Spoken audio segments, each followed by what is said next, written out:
Good evening everyone. आज का जो हमारा टॉपिक है वो मूविंग कोइल गैल्वानोमीटर है। इसको हिंदी में चल कुंडल धारामापी बोलते हैं।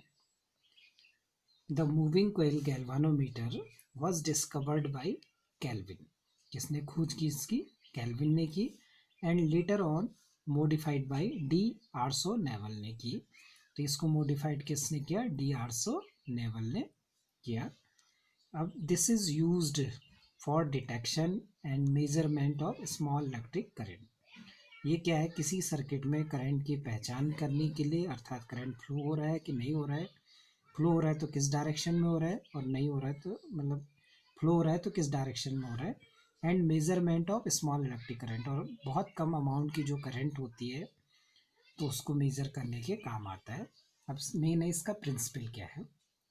The principle of a moving coil galvanometer is based on the fact that when a current carrying coil is placed in a magnetic field, it experiences a torque। अर्थात जब किसी करंट कैरिंग कंडक्टर को या कोयल को हम क्या करते हैं, किसी मैग्नेटिक फील्ड में रखते हैं, अर्थात चुंबकीय क्षेत्र में रखते हैं, तो वो क्या करता है? टॉर्क को एक्सपीरियंस्ड करता है। अब इसका है कंस्ट्रक्शन है।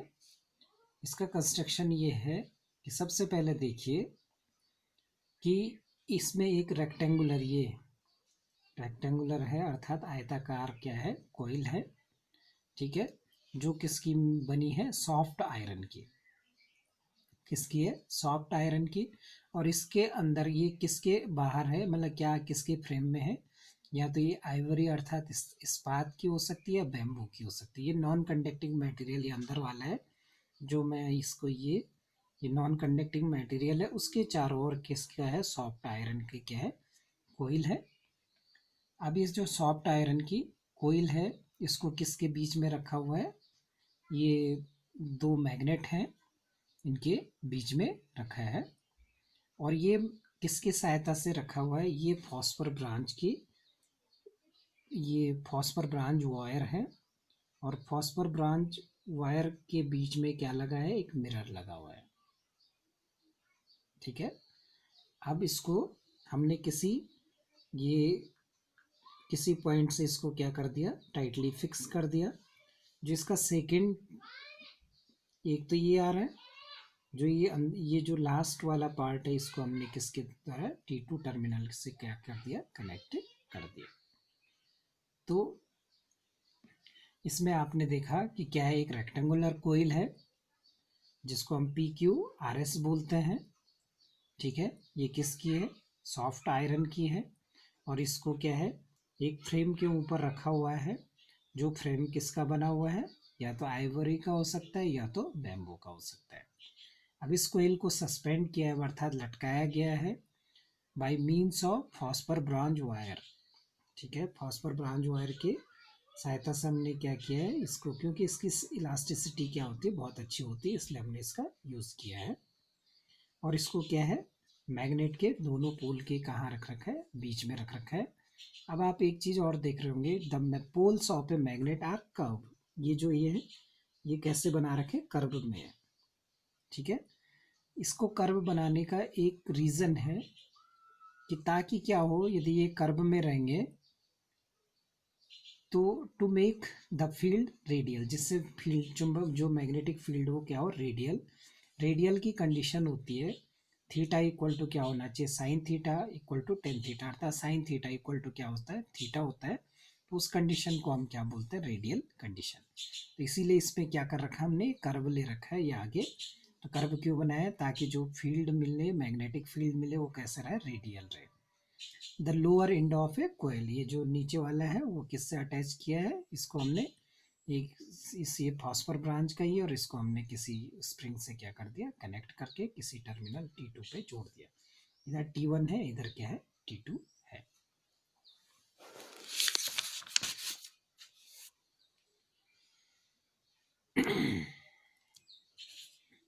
अब ये क्या है? इसमें मिरर लगा हुआ है।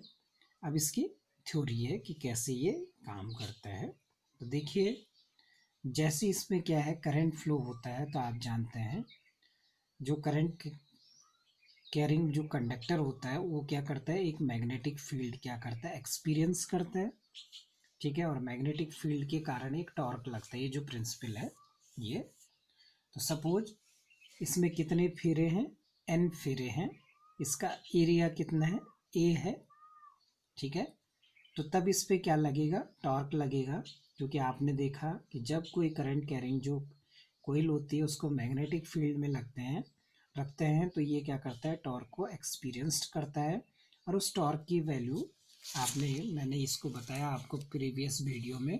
तो टाउ इक्वल टू क्या होता है, NIAB साइन थीटा होता है। अब फॉर रेडियल कंडीशन, क्योंकि आपको मैंने बोला कि उसके जो मैग्नेट के आगे वाले जो पार्ट है वो कैसे बना रखे, कर्व बना रखे, तो sine theta equal to theta, तो इट मीन्स ये कितना हो जाएगा, टाउ इक्वल टू NIAB हो जाएगा। This is deflecting couple. ये क्या है, क्योंकि आप जानते हैं कि इस पे क्या है, 4 फोर्स लगेंगे, एक इधर से लगेगा, एक इधर से लगेगा, एक इधर से लगेगा, एक इधर से लगेगा, लेकिन इन दोनों की लाइन ऑफ एक्शन एक ही होगी, इसलिए एक दूसरे को कैंसिल कर देंगे। लेकिन ये क्या कर देंगे, एक कपल का फॉर्मेशन करेंगे, और कपल के कारण ये क्या होगा, इसमें टॉर्क प्रोड्यूस होगा और वो इसको रोटेट करने का प्रयास करेगा। जैसे ये रोटेट होगा, ठीक है, तो ये रोटेट होगा तो ये घूमेगा, जब घूमेगा और जैसे हम इसको छोड़ेंगे तो ये इसमें क्या हो जाएगा, रिस्टोरिंग फोर्स, और ये अपने ओरिजिनल कंडीशन में आने की क्या होगी, इसकी टेंडेंसी होगी।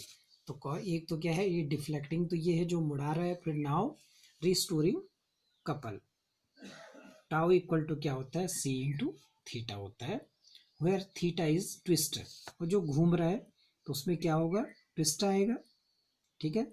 जो ट्विस्ट आएगा, जो रिस्टोरिंग कपल होगा वो उसको टाउ बोलते हैं, इसको हिंदी में बोलते हैं प्रत्यानयन बलयुग्म होगा।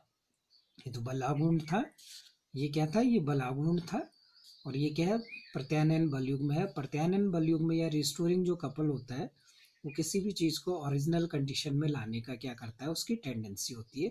तो टाउ इक्वल टू क्या हो जाएगा, C इंटू थीटा। अब इक्विलिब्रियम कंडीशन में जब फिर वो क्या आ जाता है, नॉर्मल कंडीशन में, एक तो ये क्या कर रहा है, रोटेट कर रहा है, दूसरा उसको ओरिजिनल कंडीशन में ला रहा है। अब इक्विलिब्रियम की कंडीशन में ये और ये क्या होंगे, इक्वल होंगे, तो NIAB इक्वल टू कितना हो जाएगा, C थीटा।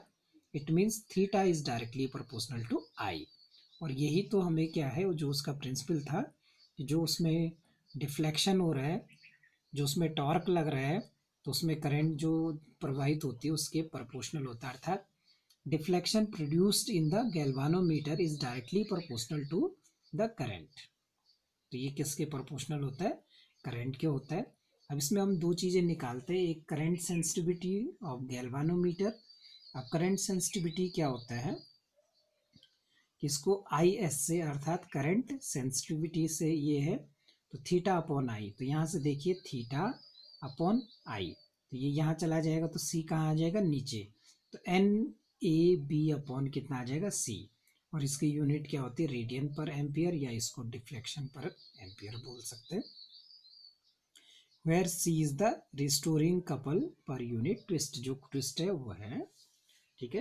दूसरा क्या होता है, वोल्टेज सेंसिटिविटी, इसको VS से डिनोट करते हैं, तो ये थीटा अपॉन, जैसे ये I था करंट सेंसिटिविटी, ये क्या होता है, थीटा अपॉन V, तो V को हम क्या लिख सकते हैं, IR लिख सकते हैं ओम्स लॉ से।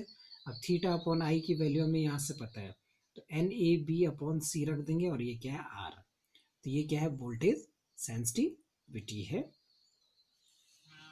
अब है